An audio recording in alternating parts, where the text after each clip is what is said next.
Assalamualaikum warahmatullahi wabarakatuh. Halo teman-teman, perkenalkan nama saya Yafin Kalis dengan NPM 240110301095 dan saya berasal dari jurusan S1 Akuntansi. Nah, di sini saya akan menjelaskan mengenai salah satu topik yang ada dalam akuntansi syariah, yaitu mengenai akad salam. Nah, akad salam ini sering digunakan dalam dunia keuangan syariah, khususnya dalam hal pertanian dan perdagangan. Nah, di video ini saya akan menjelaskan mengenai beberapa hal seperti pengertian dari akad salam, kemudian syarat-syarat yang harus diperhatikan, dan kemudian ada contoh kasus nyata yang berhubungan dengan akad salam, kemudian ada artikel-artikel yang terkait dengan kasus terjadi, dan kemudian ada terakhir keterkaitannya dengan akuntansi syariah. Nah, dari video ini saya akan menjelaskan secara satu persatu. Mari kita langsung masuk ke videonya. Nah, untuk yang pertama kita akan masuk ke dalam pengertian dari akad salam. Akad salam adalah akad jual beli di mana pembeli membayar harga barang di muka, sementara barangnya baru diserahkan kemudian hari pada waktu yang sudah disepakati. Kalau kita bayangkan, akad ini mirip seperti pre-order dalam bisnis modern. Misalnya, seorang memesan barang dari toko online, lalu membayar penuh sekarang, tapi barangnya baru dikirim sebulan lagi. Bedanya kalau di toko online, biasanya barang sudah ada, hanya pengiriman yang butuh waktu. Sedangkan dalam akad salam, barangnya memang belum ada, masih akan diproduksi atau dipanen. Contoh paling sering adalah di sektor pertanian atau perdagangan. Misalnya, seorang pedagang beras datang ke petani. Ia bilang, saya bayar sekarang 50 juta, nanti 3 bulan lagi ketika panen, tolong kirimkan beras sesuai jumlah yang kita sepakati. Dengan akad ini, petani bisa langsung mendapatkan modal untuk membeli pupuk, membayar tenaga kerja, dan mengolah lahannya. Pedagang pun merasa tenang karena harga sudah ditentukan sejak awal, jadi tidak ada lagi kekhawatiran harga beras naik mendadak. Kalau kita perhatikan, akad salam ini sebenarnya punya manfaat ganda, yaitu membantu penjual mendapatkan modal lebih cepat dan membantu pembeli mendapat kepastian harga serta pasokan. Jadi ini bentuk kerjasama yang saling menguntungkan sesuai dengan prinsip dari syariah. Nah, kemudian ada syarat-syarat akad salam yang harus diperhatikan atau harus dipenuhi. Yang pertama, barang yang dipesan itu harus jelas jenisnya. Kalau tidak jelas, bisa menimbulkan perbedaan pemahaman. Yang kedua, kualitas barang juga harus ditentukan. Misalnya, apakah beras yang dipesan adalah kualitas medium atau premium.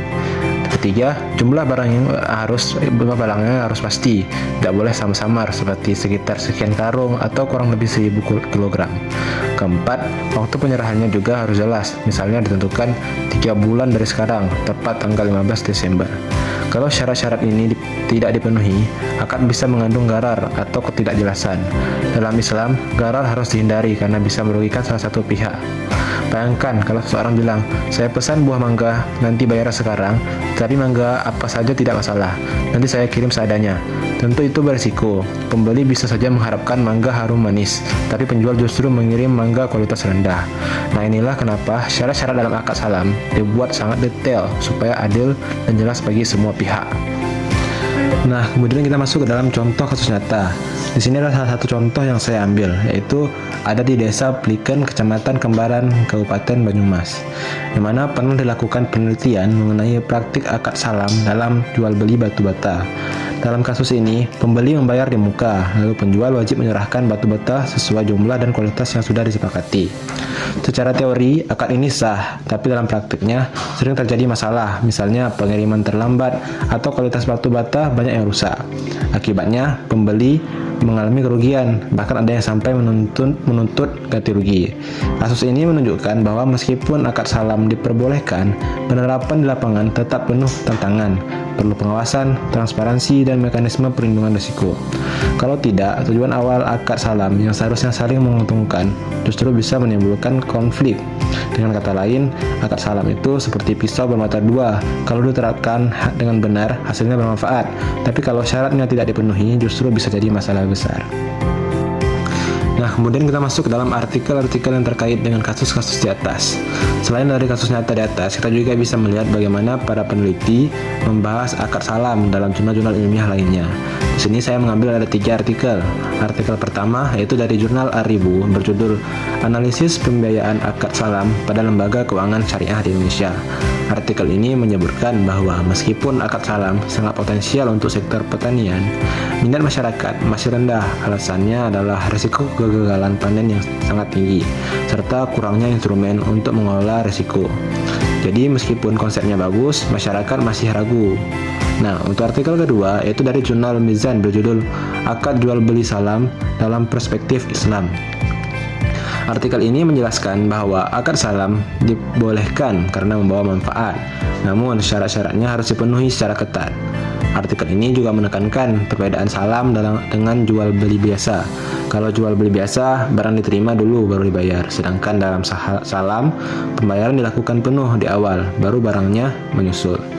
Nah, untuk artikel ketiga, yaitu berjudul Implementasi Akad Salam dalam Pembiayaan Perbankan Syariah di Indonesia. Artikel ini membahas bagaimana bank syariah mencoba menerapkan salam, namun pada kenyataannya bank sering kesulitan karena risiko gagal panen yang tinggi. Akibatnya implementasi akad salam di bank syariah masih terbatas dan belum bisa berjalan optimal. Dari sini kita bisa menyimpulkan bahwa akad salam memang diakui dan banyak dibahas, tapi praktiknya masih menghadapi tantangan besar, terutama dari segi resikonya. Nah, kemudian masuk ke kategori keterkaitannya dengan akuntansi syariah. Nah, sekarang kita masih bahas dari sisi akuntansi syariahnya.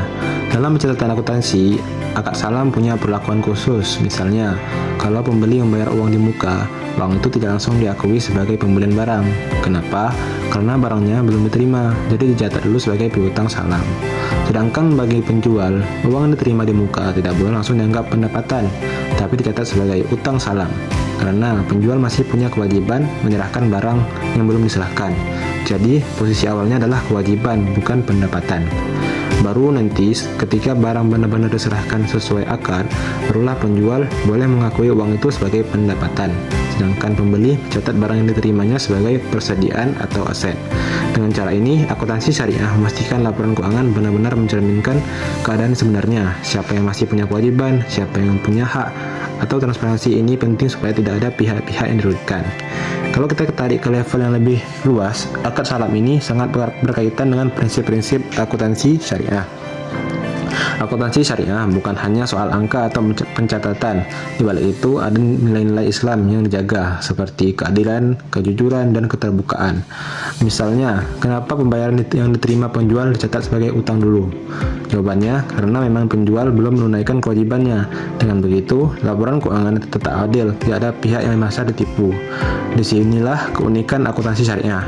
Ia tidak hanya bicara soal teknis pencatatan, tapi juga menjaga nilai-nilai etika dan syariah Islam. Nah, untuk slide terakhir kita masuk adalah kesimpulan. Sebagai kesimpulan, akad salam merupakan salah satu bentuk akad jual beli dalam Islam yang memberikan solusi bagi pembiayaan dan perdagangan, khususnya di sektor pertanian. Akad ini menekankan pembayaran di muka dan penyerahan barang di kemudian hari dengan syarat-syarat yang jelas. Dari sisi akuntansi syariah, pencatatan akad salam harus dilakukan secara benar dengan memperhatikan pengakuan pendapatan dan kewajiban agar tidak merugikan salah satu pihak. Meskipun memiliki manfaat besar, akad salam juga memiliki risiko dan praktiknya, sehingga diperlukan transparansi, kejujuran, dan pengawasan yang baik. Dengan penerapan prinsip syariah yang konsisten, akad salam tetap relevan sebagai instrumen keuangan syariah di masa kini. Sekian presentasi dari saya mengenai salah satu topik yang ada di akuntansi syariah, yaitu mengenai akad salam. Saya harap semoga apa yang saya sampaikan bisa memudahkan dipahami dan bisa menjadi penambahan dalam pemahaman terkait materi ini. Saya akhiri, wabillahi taufiq wal hidayah. Wassalamualaikum warahmatullahi wabarakatuh.